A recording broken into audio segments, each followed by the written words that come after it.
Perkenalkan,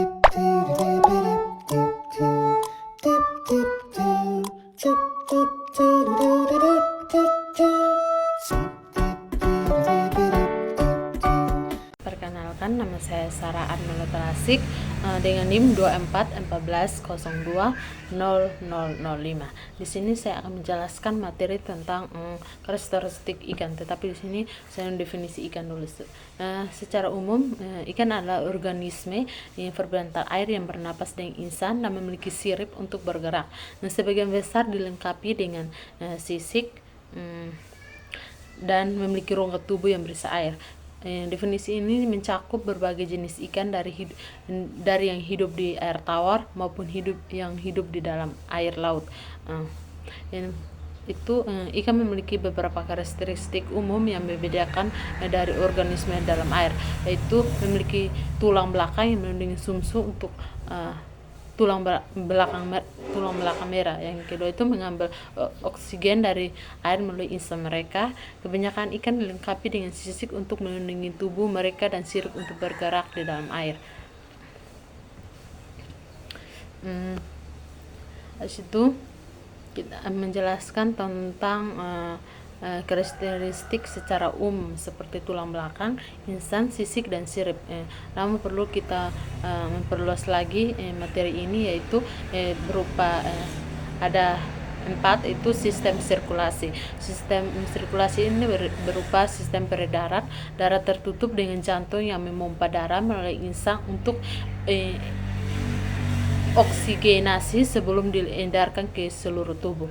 Yang kedua itu sistem ekresi, itu ginjal yang berfungsi untuk mengeluarkan limbah metabolisme dengan mekanisme yang berbeda antara ikan air tawar dan ikan laut karena perbedaan salintas. Yang ketiga itu sistem reproduksi, di mana beragam strategi reproduksi termasuk pemijahan eksternal dan internal serta variasi dalam cara berkembang biak, itu seperti ovipar, dan vivipar. Yang keempat itu adaptasi lingkungan. Adaptasi khusus yang memungkinkan ikan bertahan hidup itu di berbagai lingkungan seperti tekanan tinggi di air laut atau osmoregulasi di air tawar. Yang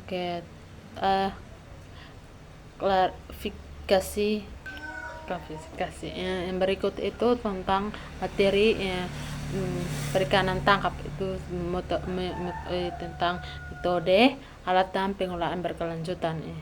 Di sini kita akan menjelaskan tentang metode penangkapan, itu jenis alat tangkap dan pengolahan sumber daya alam. Penjelasan ini tentang berbagai metode penangkapan itu seperti selektivitas alat tangkap. Penjelasan tentang selektif alat tangkap perlu lebih detail.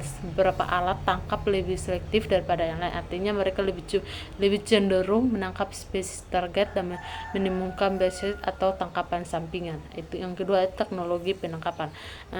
Teknologi penangkapan ini penangkapan ikan modern perlu ditambahkan, termasuk penggunaan sonar atau GPS atau alat pendeteksi ikan lainnya. Yang ketiga itu pengolahan perikanan berkelanjutan. Penjelasan ini perikanan lebih detail, termasuk regulasi penangkapan itu seperti kuota tangkapan dan perlindungan habitat, konsep seperti marine protected areas atau MPA, dan pengolahan berbasis ekosistem perlu dijelaskan. Dampak penangkapan itu ada 4,